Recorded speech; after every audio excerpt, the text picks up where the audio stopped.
Welcome to our मंजिल with Ansari YouTube channel. बिल्कुल। तो शुरुआत करते हैं सबसे पहले सवाल से।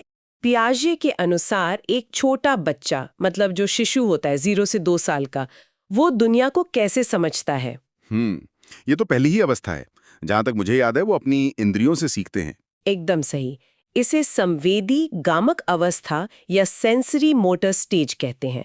शिशु अपनी इंद्रियों जैसे आंख, कान और अपनी शारीरिक क्रियाओं से ही सीखते हैं। अच्छा, अब आते हैं अगले सवाल पर। ये वाला कॉन्सेप्ट काफी पूछा जाता है। किसी चीज का रूप बदलने पर भी उसकी मात्रा का समान रहना, इस ज्ञान को क्या कहते हैं? हाँ, ये बहुत जरूरी है। इसे कहते हैं संरक्षण यानी कॉन्जर्वेशन। और ये किस उम्र में आता है? ये पियाजे की मूर्त संक्रियात्मक अवस्था, जो लगभग 7 से 11 साल तक होती है, उसकी एक बहुत बड़ी उपलब्धि है। ठीक है। अगला सवाल आत्म केंद्रिता से जुड़ा है।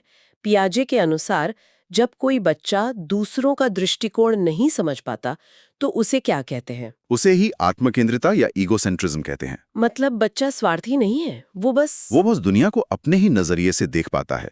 ये पूर्व संक्रियात्मक अवस्था की एक मुख्य विशेषता है। समझ गए। तो फिर तार्किक चिंतन, मतलब लॉजिकल थिंकिंग की शुरुआत कब होती है? लॉजिकल थिंकिंग की शुरुआत होती है मूर्त संक्रियात्मक अवस्था में, यानी 7 से 11 साल में। लेकिन इसमें एक शर्त है ना? हाँ, शर्त यह है कि बच्चा सिर्फ मूर्त चीजों के बारे में ही तर्क कर पाता है, जिन्हें वो देख या छू सकता है, अमूर्त चीजों के बारे में नहीं। और अमूर्त सोच कब आती है? जैसे अगर ऐसा होता तो क्या होता, ये वाली सोच। ये परिकल्पनात्मक चिंतन है, और ये सबसे ऊंची अवस्था यानी औपचारिक संक्रियात्मक अवस्था की विशेषता है। 11 साल और उसके बाद। इसी में किशोर काल्पनिक और निगमनात्मक तर्क भी कर पाते हैं। बिल्कुल। अब एक और जरूरी सवाल, पुरानी जानकारी में नई जानकारी को वैसे का वैसा शामिल कर लेना, ये क्या कहलाता है? ये है आत्मसात्करण या असिमिलेशन। हाँ, इसका एक क्लासिक उदाहरण है कि जब बच्चा पहली बार बिल्ली को देखता है तो उसे भी कुत्ता कह देता है, क्योंकि दोनों के 4 पैर हैं। लेकिन जब उसे अंतर समझ आता है और वो अपने दिमाग की पुरानी योजना, मतलब स्कीमा में बदलाव करता है, तब तब उसे कहते हैं समायोजन, अकोमोडेशन। अब वो बिल्ली के लिए एक नया स्कीमा बना लेता है।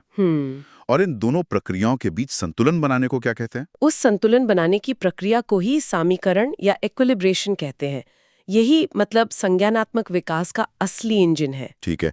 अगला सवाल है वर्गीकरण और क्रमबद्धता को लेकर।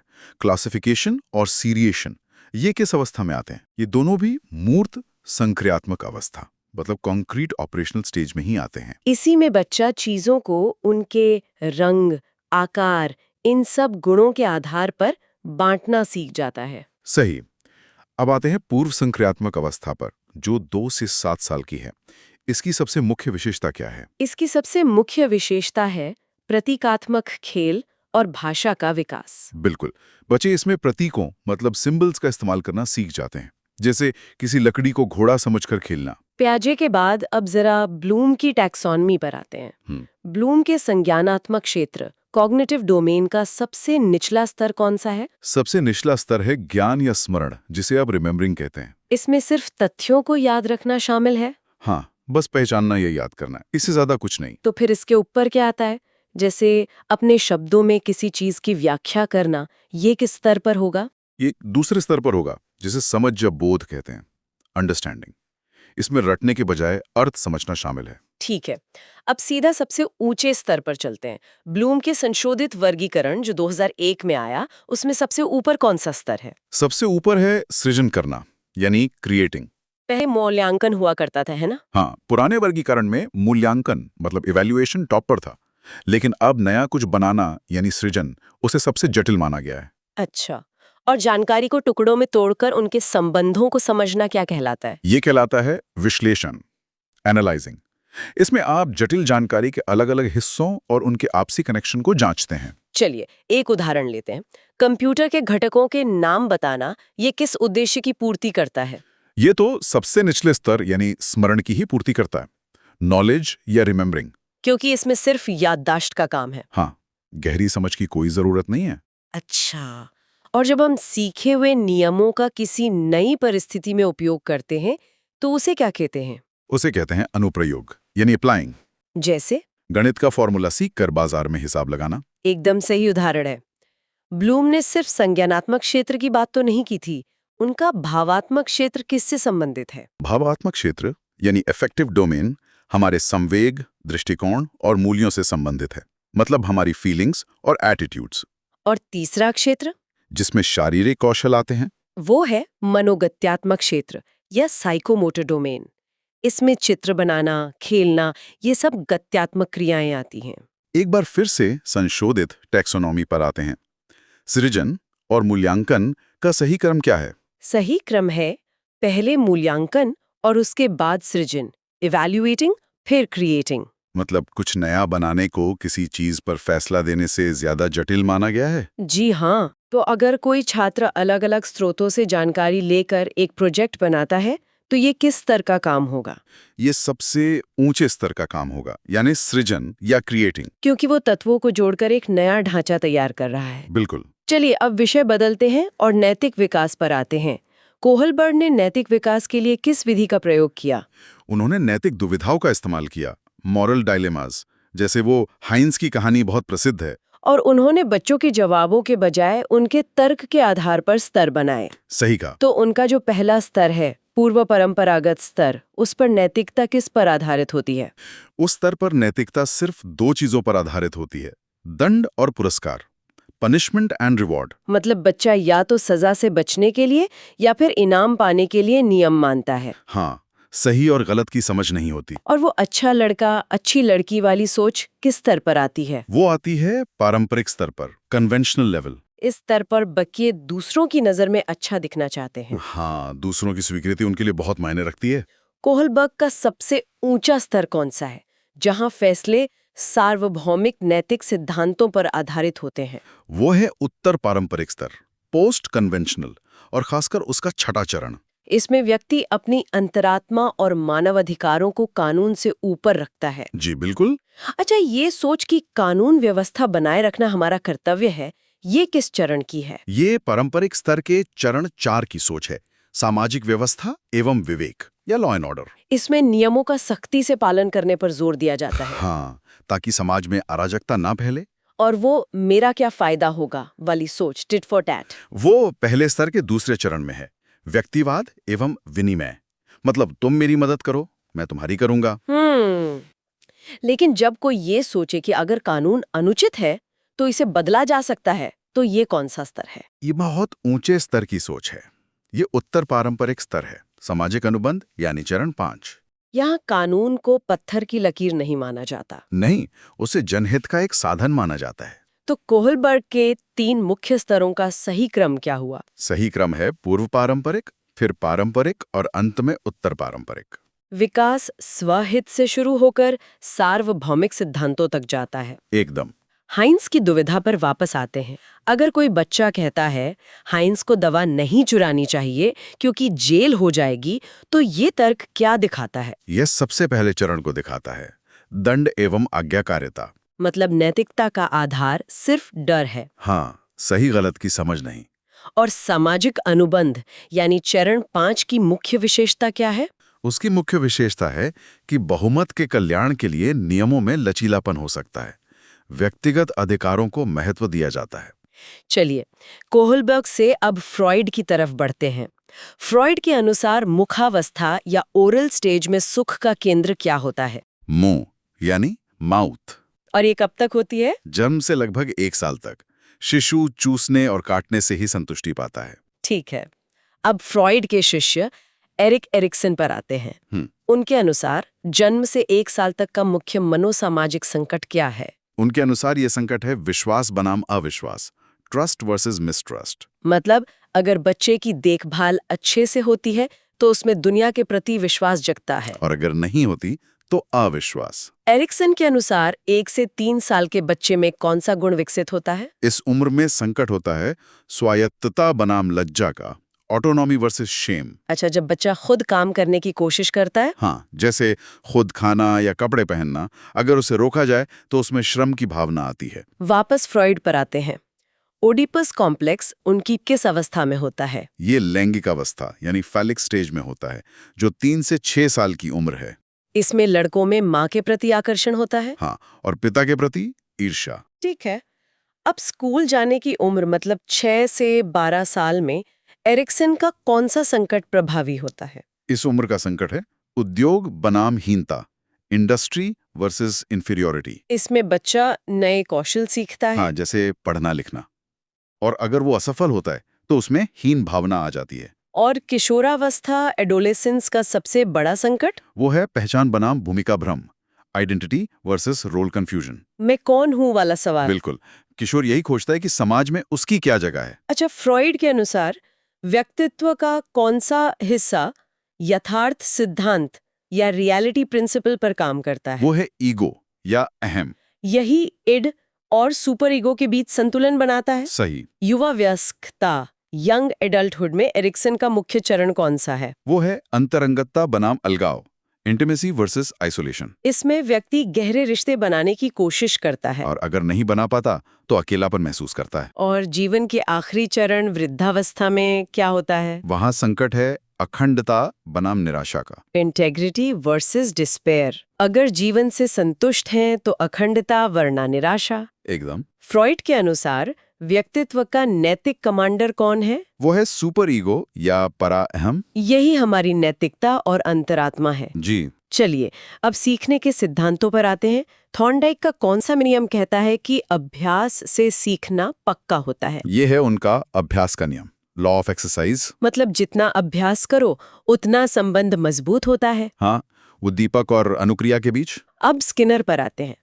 अगर प्रबलन मतलब रीइंफोर्समेंट हटा लिया जाए और व्यवहार खत्म हो जाए तो उसे क्या कहते हैं? उसे कहते हैं विलोपन यानी एक्सटिंक्शन। जैसे अच्छे काम पर तारीफ मिलनी बंद हो जाए तो वो काम धीरे धीरे बंद हो जाता है। सही। पावलोव के प्रयोग में भोजन देखकर कुत्ते के मुंह में लार आना, ये कैसी क्रिया है? ये एक स्वाभाविक या अनुबंधित अनुक्रिया है, अनकंडीशनड रिस्पॉन्स। मतलब ये जन्मजात है, इसे सीखना नहीं पड़ता। बिल्कुल। ये वाला कॉन्सेप्ट हमेशा थोड़ा कंफ्यूजिंग होता है। किसी बुरी चीज को हटाकर व्यवहार को बढ़ाना, ये क्या है? ये है नकारात्मक प्रबुलन, नेगेटिव रीइंफोर्समेंट। इसमें लोग अक्सर दंड से कंफ्यूज हो जाते हैं। हाँ, याद रखना जरूरी है कि नकारात्मक प्रबुलन भी व्यवहार को बढ़ाता है, घटाता नहीं। इसका एक बहुत अच्छा उदाहरण है। अगर डांटने पर भी बच्चे की शरारत बढ़ती है तो डांट क्या काम कर रही है? वो सकारात्मक प्रबुलन का काम कर रही है, पॉजिटिव रीइंफोर्समेंट। क्योंकि बच्चे को शायद ध्यान मिल रहा है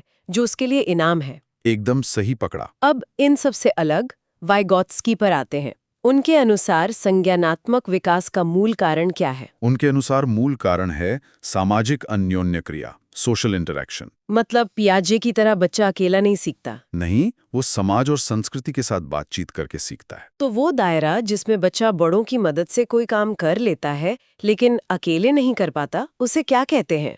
उसे ही ZPD, zone of proximal development या समीपस्थ विकास का क्षेत्र कहते हैं। और ये जो अस्थायी मदद दी जाती है? इस अस्थायी मदद को वाइगोत्स्की ने पाड़ या ढांचा कहा है। स्कैफोल्डिंग। जी। जैसे साइकिल सिखाते हुए पीछे से पकड़ना। बिल्कुल। वाइगोत्स्की के अनुसार भाषा और विचार का क्या संबंध है? उनका मानना था कि ये शुरू में तो स्वतंत्र होते हैं लेकिन बाद में मिल जाते हैं। और कब मिलते हैं? लगभग 3 साल की उम्र में।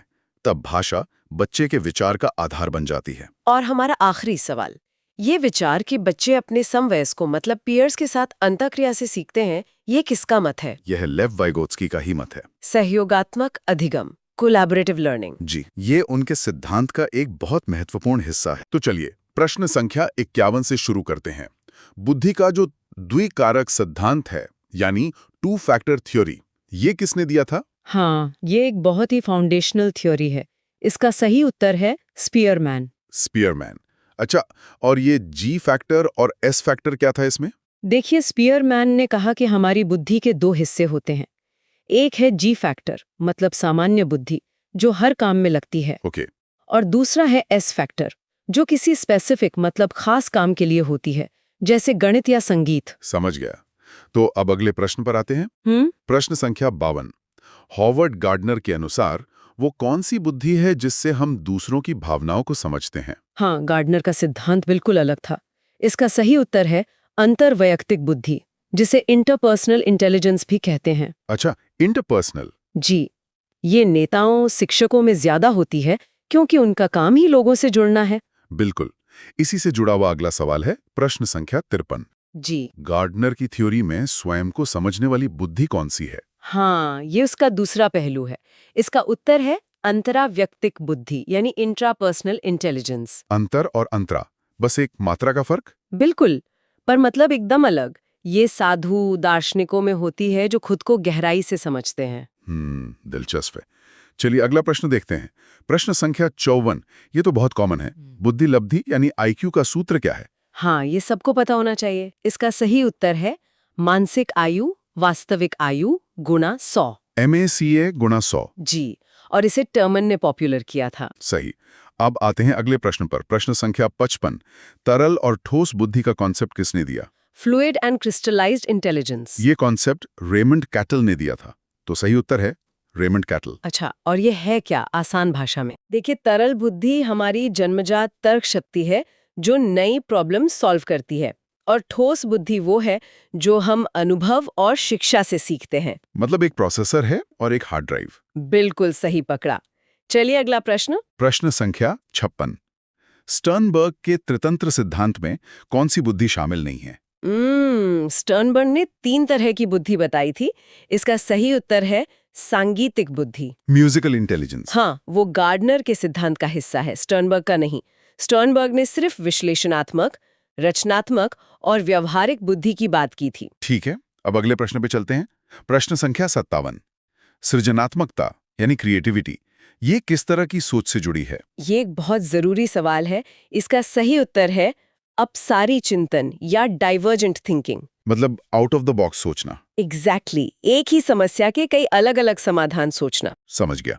अब भारत के संदर्भ में एक सवाल। प्रश्न संख्या 58, भाटिया पैटर्न परीक्षण का प्रयोग किसके मापन के लिए होता है? ये भारत में काफी इस्तेमाल होता है। इसका सही उत्तर है बुद्धि। इंटेलिजेंस के लिए? जी, ये एक परफॉर्मेंस बेस्ड टेस्ट है जो भारत में ही डेवलप हुआ है। हाँ, बहुत बढ़िया। अगला प्रश्न है प्रश्न संख्या 59, एक औसत बुद्धि वाले बच्चे का IQ स्तर कितना होता है? एक रेंज होती है इसकी। इसका सही उत्तर है 90 से 109। 90 से 109। हाँ, ज्यादातर लोग इसी रेंज में आते हैं। 140 से ऊपर प्रतिभाशाली और 70 से कम को मानसिक मंदता माना जाता है। ठीक है। अगला प्रश्न है प्रश्न संख्या 60, बुद्धि लब्धि यानी IQ शब्द का सबसे पहले प्रयोग किसने किया? इसमें लोग अक्सर कंफ्यूज होते हैं। सही उत्तर है विलियम स्टर्न। टर्मन ने नहीं? नहीं, स्टर्न ने 1912 में ये शब्द दिया था। टर्मन ने बाद में उस फॉर्मूले को पूरा रूप दिया था। अच्छा, ये एक जरूरी डिटेल है। अब हम लर्निंग डिसेबिलिटीज पर आते हैं। जी, प्रश्न संख्या 61, पठन वैकल्य यानी डिसलेक्सिया, इसका संबंध किस समस्या से है? डिसलेक्सिया का सीधा संबंध पढ़ने से है, तो इसका सही उत्तर है पढ़ने में कठिनाई। Reading disorder? हाँ, इसमें बच्चे को अक्षर पहचानने और शब्दों को डिकोड करने में समस्या होती है। ठीक है, इसी तरह की एक और समस्या है। प्रश्न संख्या 62, डिस्ग्राफिया का संबंध किससे है? जैसे डिसलेक्सिया पढ़ने से है, वैसे ही डिस्ग्राफिया लिखने से। इसका सही उत्तर है लेखन अक्षमता। Writing disability? जी, इसमें लिखावट खराब होती है और स्पेलिंग लिखने में दिक्कत आती है। समझ गया। अब जब कक्षा में इतने अलग-अलग तरह के बच्चे हैं, तो प्रश्न संख्या 63 आता है, समावेशी शिक्षा का मुख्य सिद्धांत क्या है? इसका मूल सिद्धांत बहुत सरल और जरूरी है। सही उत्तर है भेदभाव रहित शिक्षा और समान अवसर। मतलब सबको एक साथ पढ़ाना। बिल्कुल, सामान्य और विशेष आवश्यकता वाले बच्चों को एक ही कक्षा में एक साथ पढ़ाना। ठीक है, अब तीसरी डिसेबिलिटी पर आते हैं। प्रश्न संख्या 64, गणितीय गणना में जो कठिनाई होती है उसे क्या कहते हैं? इसे कहते हैं डिसकैल्कुलिया। तो सही उत्तर है डिसकैल्कुलिया। मैथ्स डिसलेक्सिया एक तरह से? हाँ, कह सकते हैं। इसमें अंकों को समझने और गणित करने में समस्या होती है। ठीक है, अब आते हैं सरकारी प्रावधानों पर। प्रश्न संख्या 65, RPWD अधिनियम 2016 में कितने प्रकार की विकलांगता शामिल हैं? ये एक बहुत बड़ा अपडेट था। इसका सही उत्तर है 21 प्रकार। पहले तो 7 थी, है ना? जी, 1995 वाले एक्ट में 7 थी, 2016 में इसे बढ़ाकर 21 कर दिया गया। बहुत बड़ा कदम है ये। चलिए अब मूल्यांकन पर आते हैं। प्रश्न संख्या 66, सतत एवं व्यापक मूल्यांकन यानी CCE, इसका मुख्य उद्देश्य क्या है? CCE का फोकस सिर्फ किताबों पर नहीं है। इसका सही उत्तर है बच्चों के समग्र विकास का मूल्यांकन। Holistic development. हाँ, मतलब पढ़ाई के साथ साथ खेल, कला, सब कुछ। सही। अब इसी से जुड़ा है प्रश्न संख्या 67।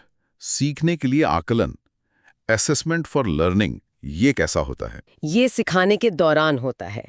तो इसका सही उत्तर है रचनात्मक या निर्माणात्मक, फॉर्मेटिव असेसमेंट। ताकि सुधार किया जा सके। बिल्कुल, इसका मकसद सुधार करना है, जज करना नहीं। और इसका उल्टा क्या होता है?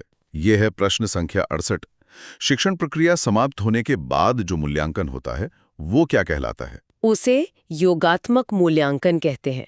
सही उत्तर है योगात्मक मूल्यांकन, यानी समटिव असेसमेंट। जैसे साल के अंत में होने वाली परीक्षा। हाँ, ये सीखने का आकलन होता है, के लिए नहीं, असेसमेंट ऑफ लर्निंग। ठीक है। अगला प्रश्न है प्रश्न संख्या 69। निदानात्मक परीक्षण यानी डायग्नोस्टिक टेस्ट का उद्देश्य क्या है? निदान का मतलब ही है कारण पता करना। तो सही उत्तर है अधिगम की कठिनाइयों और कमियों का पता लगाना। और फिर इसके बाद? इसके बाद उपचारात्मक शिक्षण यानी रिमीडियल टीचिंग दी जाती है। समझ गया। अगला प्रश्न है प्रश्न संख्या 70। रूब्रिक्स का उपयोग किस लिए किया जाता है? रूब्रिक्स आजकल काफी इस्तेमाल हो रहे हैं। इसका सही उत्तर है छात्रों के प्रदर्शन का आकलन करने के लिए। ये एक तरह की स्कोरिंग गाइड है। जिसमें पहले से ही सब लिखा होता है कि अच्छे काम के लिए क्या चाहिए। एग्जैक्टली, इससे मूल्यांकन पारदर्शी होता है।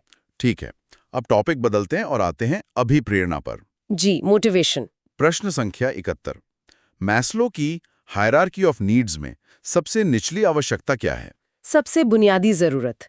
इसका सही उत्तर है शारीरिक आवश्यकताएं, यानी फिजियोलॉजिकल नीड्स। जैसे खाना, पानी, नींद। हाँ, जिनके बिना हम जिंदा नहीं रह सकते। सही। अगला प्रश्न है प्रश्न संख्या 72। आंतरिक अभिप्रेरणा, इंट्रिंसिक मोटिवेशन का एक उदाहरण क्या हो सकता है? वो प्रेरणा जो अंदर से आए। इसका सही उत्तर है स्वयं की खुशी या रुचि के लिए कार्य करना। इनाम के लिए नहीं। बिल्कुल, जैसे किसी बच्चे का शौक के लिए पेंटिंग करना। ठीक है, अब आते हैं प्रश्न संख्या 73 पर। संज्ञान और संवेग यानी कॉग्निशन एंड इमोशन, ये एक दूसरे से क्या है? ये एक दूसरे से बहुत गहरे जुड़े हुए हैं। तो सही उत्तर है सन्निहित या जुड़े हुए, इंटरवोवन। मतलब हमारी भावनाएं हमारी सोच पर असर डालती हैं। सीधा असर डालती हैं। जब हम खुश होते हैं तो बेहतर सीखते हैं। अगला प्रश्न है प्रश्न संख्या 74। मूल प्रवृत्तियों का सिद्धांत किसने दिया था? इसका सही उत्तर है विलियम मैकडूगल। अच्छा, उन्होंने 14 मूल प्रवृत्तियां बताई और हर एक को एक संवेग से जोड़ा। ठीक है। अगला प्रश्न है प्रश्न संख्या 75। उपलब्धि अभिप्रेरणा, अचीवमेंट मोटिवेशन का सिद्धांत किसने दिया? ये सिद्धांत डेविड मैकलेलैंड ने दिया था। और ये होता क्या है? ये बेसिकली चुनौतियों को स्वीकार करने और सफलता पाने की एक तीव्र इच्छा है। ओके, अब हम भाषा के विकास पर आते हैं। जी। प्रश्न संख्या 76। भाषा अर्जन यंत्र, एलएडी, ये कॉन्सेप्ट किसने दिया? ये बहुत ही रेवोल्यूशनरी आइडिया था। इसका सही उत्तर है नोम चॉम्स्की। चॉम्स्की का? हाँ, उनका मानना था कि हम भाषा सीखने की जन्मजात क्षमता के साथ पैदा होते हैं। ठीक है। अगला प्रश्न है प्रश्न संख्या 77। भाषा सापेक्षता परिकल्पना किसने दी थी? Linguistic relativity. ये परिकल्पना वॉर्फ ने दी थी। और इसमें क्या कहा गया था? कि हमारी भाषा हमारे सोचने के तरीके को आकार देती है। हम दुनिया को अपनी भाषा के चश्मे से देखते हैं। दिलचस्प है। अब बच्चों पर आते हैं। प्रश्न संख्या 78। बच्चे किस उम्र में टेलीग्राफिक स्पीच बोलते हैं? मतलब 2 शब्दों वाले वाक्य। ये लगभग 18 से 24 महीने की उम्र में होता है। जैसे मम्मी पानी। हाँ, बिल्कुल, पापा जाओ। इसमें व्याकरण नहीं होता। ठीक है। अब भाषा सीखने पर अलग अलग विचार देखते हैं। प्रश्न संख्या 79। स्किनर के अनुसार बच्चे भाषा कैसे सीखते हैं? स्किनर एक व्यवहारवादी थे। उनके अनुसार बच्चे अनुकरण और पुनर्बलन से सीखते हैं। Imitation and reinforcement. जी। बड़ों की नकल करके और सही बोलने पर तारीफ पाकर। और पियाजे का क्या मानना था? ये है प्रश्न संख्या 80। विचार भाषा से पहले आते हैं, ये किसका कथन है? ये पियाजे का नजरिया था। तो सही उत्तर है जीन पियाजे। वाइगॉत्स्की से अलग? हाँ, वाइगॉत्स्की मानते थे कि दोनों साथ साथ चलते हैं और बाद में मिल जाते हैं। पर पियाजे के लिए विचार पहले है। समझ गया। अब हम समाज और जेंडर पर आते हैं। प्रश्न संख्या 81। जेंडर एक संरचना है, खाली जगह में क्या आएगा? ये एक बहुत जरूरी कॉन्सेप्ट है। जेंडर एक सामाजिक संरचना है। Social construct. जी, लिंग जैविक है पर जेंडर समाज बनाता है। और इसी का उदाहरण है प्रश्न संख्या 82, लड़कियों को गुड़िया और लड़कों को कार देना। ये क्या दर्शाता है? ये सीधे सीधे जेंडर रूढ़िवादिता को दिखाता है। Gender stereotyping. हाँ, कि लड़के और लड़कियों को क्या करना चाहिए ये समाज पहले से तय कर देता है। सही बात है। अगला प्रश्न, प्रश्न संख्या 83, समाजीकरण की प्राथमिक संस्था कौन सी है? जहाँ से सब शुरू होता है। सही उत्तर है परिवार। बच्चे का पहला समाज उसका परिवार ही है। बिल्कुल। तो फिर विद्यालय क्या हुआ? ये है प्रश्न संख्या 84। विद्यालय समाजीकरण की कैसी संस्था है? विद्यालय परिवार के बाद आता है, तो ये एक द्वितीयक संस्था है। Secondary agency. जी, दोस्त और मीडिया भी सेकेंडरी में ही आते हैं। ठीक है। अगला प्रश्न है प्रश्न संख्या 85। अध्यापक को कक्षा में जेंडर तटस्थ भाषा का प्रयोग क्यों करना चाहिए? ताकि किसी भी तरह का भेदभाव ना हो। इसका सही उत्तर है जेंडर पूर्वाग्रह को कम करने के लिए। जैसे कैमरामैन की जगह कैमरा पर्सन कहना, बिल्कुल। ताकि ये न लगे कि कोई काम सिर्फ एक ही जेंडर कर सकता और है। एकदम सही। अब भारत की शिक्षा नीतियों पर आते हैं। प्रश्न संख्या 86, एनसीएफ 2005 का मुख्य सूत्र क्या था? इसका टैगलाइन बहुत फेमस हुआ था। सही उत्तर है बिना बोझ की शिक्षा, लर्निंग विदाउट बर्डन। बस्ते का बोझ कम करना और रटने को खत्म करना। जी, यही इसका मुख्य उद्देश्य का। और इसमें शिक्षक की भूमिका क्या थी? प्रश्न संख्या 87, शिक्षक को एक सुगमकर्ता के रूप में देखा गया, फैसिलिटेटर। ज्ञान का दाता नहीं बल्कि सीखने में मदद करने वाला। सही, सेज ऑन द स्टेज से गाइड ऑन द साइड। बहुत अच्छा। अगला प्रश्न संख्या 88, शिक्षा का अधिकार अधिनियम आरटीई 2009, ये लागू कब हुआ? बना तो 2009 में था पर लागू हुआ 1 अप्रैल 2010। 1 अप्रैल 2010। जी, इसने 6 से 14 वर्ष के बच्चों के लिए शिक्षा को मौलिक अधिकार बना दिया। ठीक है। अगला प्रश्न, प्रश्न संख्या 89, आरटीई 2009 के अनुसार प्राथमिक स्तर पर छात्र शिक्षक अनुपात क्या होना चाहिए? ये अनुपात 30:1 तय किया गया था। मतलब हर 30 छात्रों पर एक शिक्षक? जी, अनिवार्य रूप से। ओके। अब है प्रश्न संख्या 90, आरटीई के तहत निजी स्कूलों में गरीब बच्चों के लिए कितने प्रतिशत सीटें आरक्षित हैं? इसका सही उत्तर है 25% सीटें। ये ईडब्ल्यूएस कोटे के तहत है। जी, आर्थिक रूप से कमजोर वर्ग के लिए ये अनिवार्य है। ठीक है। अब सबसे लेटेस्ट पॉलिसी पर आते हैं। प्रश्न संख्या 91, एनईपी 2020 में 10+2 प्रणाली को किस नए ढांचे में बदला गया है? ये एक बहुत बड़ा बदलाव है। नया ढांचा है 5+3+3+4। 5+3+3+4। हाँ, फाउंडेशनल, प्रिपरेटरी, मिडिल और सेकेंडरी। ओके। अगला प्रश्न, प्रश्न संख्या 92, बाल केंद्रित शिक्षा का समर्थक कौन था?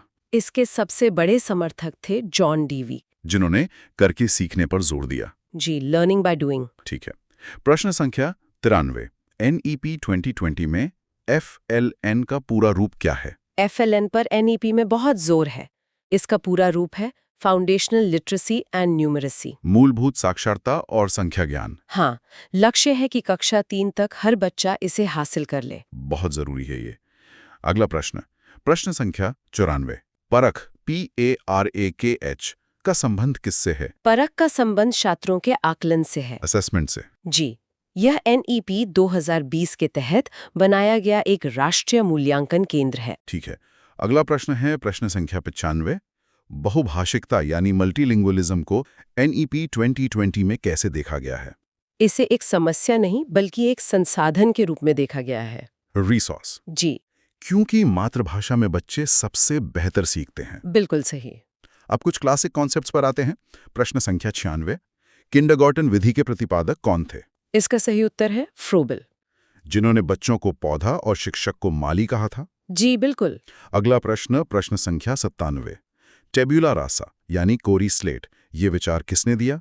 ये विचार दार्शनिक जॉन लॉक ने दिया था। कि बच्चे का मन जन्म के समय कोरा होता है। हाँ, और अनुभव उस पर लिखते हैं।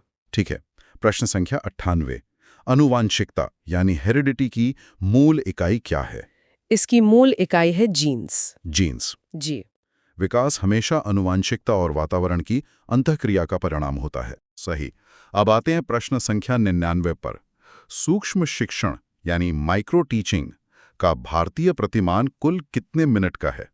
भारतीय मॉडल 36 मिनट का है। 36 मिनट। हाँ, इसमें 6-6 मिनट के कई चक्र होते हैं, जैसे शिक्षण, प्रतिपुष्टि आदि। समझ गया। और अब हमारा आज का आखिरी सवाल, प्रश्न संख्या 100। आधुनिक मनोविज्ञान के जनक कौन माने जाते हैं? आधुनिक मनोविज्ञान के जनक विल्हेम वुंड माने जाते हैं। क्यों? क्योंकि उन्होंने 1879 में जर्मनी में दुनिया की पहली मनोविज्ञान प्रयोगशाला स्थापित की थी। वहीं से मनोविज्ञान एक विज्ञान बना। एक ऐतिहासिक क्षण था वो। हाँ। आज हमने टॉप 100 वन लाइनर PYQs को पूरी जरा क्रम से कवर किया। ये सेशन रिवीजन और रैंक इंप्रूवमेंट के लिए बहुत महत्वपूर्ण है। बिल्कुल, इसको एक बार दोबारा जरूर सुनिए। और अगर क्लास हेल्पफुल लगी हो तो लाइक और शेयर जरूर करें। नेक्स्ट सेशन में मिलते हैं। धन्यवाद।